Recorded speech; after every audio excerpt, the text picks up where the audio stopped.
항상 관리인 선임뿐만 아니라 다른 의결도 기본적으로 구분 소유자 과반수 그리고 의결권 지분의 과반수 모두 찬성해야만 의결이 이루어진다라는 것입니다.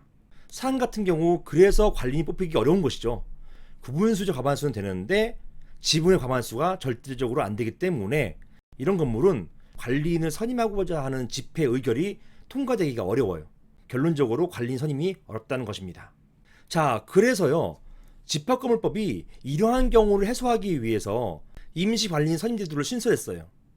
보시는 것처럼 집합건물법 24조의 2 이 조항을 2020년 2월 4일 신설해서 2021년 2월 5일부터 시행되게 되었습니다. 구분 소유자 그리고 그의 승낙을 받아서 전유 부분을 점유하는 자, 보통은 임차인이죠. 그리고 분양자, 이 분양자, 이 시행사를 말하는 것입니다. 등 이해관계인은 선임된 관리인이 없는 경우에 법원에 임시관리인 선임을 청구할 수 있다. 이렇게 규정하고 있습니다. 그리고 이 항에 임시관리인은 선임된 날로부터 6개월 이내에 관리인 선임을 위해서 집회 또는 위원회를 소집해야 되는 것이고요. 그리고 만약에 이런 관리인 선임을 위한 집회를 소집했다 하더라도 그때 또 부결될 수도 있는 거잖아요. 그런 경우에 임시관리인의 임기는 언제까지냐? 이렇게 선임된 날로부터 관리인이 선임될 때까지로 한다라는 것입니다.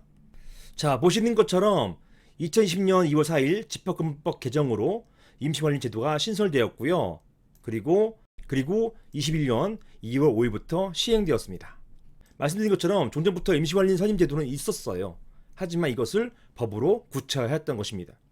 이렇게 임시관리인은 관련 집회에서 선임된 정식관리인과 동일한 권한을 가지는 것이 이게 특징이에요. 이게 특징이고 이게 원칙이기 때문에 따라서 보통 상무, 즉 일상적인 업무, 관리비 징수하고 법에 나와 있는 관리인의 직무, 이게 바로 일상적인 직무, 이걸 상무라 하거든요. 이런 일상적인 직무에 국한된 관리인 직무 대행자는 구별되는 것입니다. 그래서 임시관리인은 일반적인 관리인하고 똑같아요. 이 점이 특징인 것입니다. 자, 관련된 사건의 결정문을 한번 보시겠습니다. 자, 보시는 것처럼 이게 제가 자문했던 거기에서의 임시관리인 선임 결정이고요. 이걸 이제 비합 사건이라고 표현합니다. 보실 것은 신청인은 이렇게 여러 명이 되어야 되는 것이고요. 보통 신청할 때 한두 명 갖고는 안 돼요. 가급적이면 다수의 구분 소유자가 신청하시거나 아니면 한두 명이라 하더라도 다수의 구분 소유자가 이런 신청에 대해서 동의하는 동의서를 써주시면 됩니다. 이 신청에서의 피신청인은요, 이렇게 사건 본인이라고 표현합니다. 이 관리단의 대표는 아직 없죠. 아직 없어요. 관리단 이렇게 표현합니다. 그리고 신청한 것과 동일하게 결정이 났는데요. 사건 본인은 사건 본인, 즉 관리단의 임시관리인으로서 한 누구 이렇게 개인으로 선임한다. 이분이 종전부터 대표로 회장하시던 분이셨거든요. 이분으로 선임한다. 이렇게 주문이 나오기도 하고요. 만약에 이 건물에 다툼이 많다라고 할 경우에는 이렇게 개인으로서가 아니라 별도로 변호사를 선임해 줍니다. 관선 변호사를 임시관리인으로 선임해 주기도 합니다. 다만 이렇게 관선 변호사가 임시관리인으로 나올 때는 매달 얼마씩 비용이 나가요.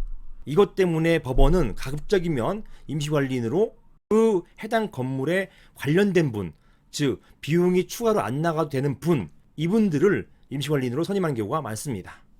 자, 판단을 보시면 금년도 바뀐 즉 집합건물법 24조의 2, 즉 임시관리인의 선임의 근거가 되는 이 항을 근거로 해가지고 당해 사안에서 임시관리인을 지정했던 것입니다.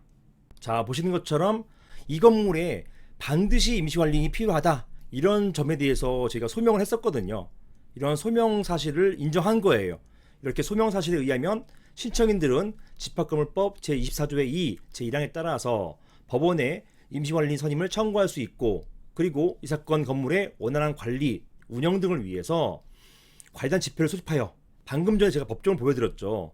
이제 임시관리인은 6개월 이내에 이런 관리인 선임을 위한 임시관리단 집회를 소집하여야만 되는 것입니다. 이렇게 임시관리단 집회를 소집해서 사건 본인, 관리단의 관리인을 선임할 필요성이 인정된다, 이렇게 보았고요. 자, 이제 임시관리인의 지위에 필요한 공정성, 중립성, 그동안 이 사건 건물의 관리 업무를 수행한 경험. 사실은 이 구분 소유자분들의 대표인 이 회장님이 약 8년 동안 대표 역할을 하셨거든요. 그러니까 봉사활동 하신 것입니다.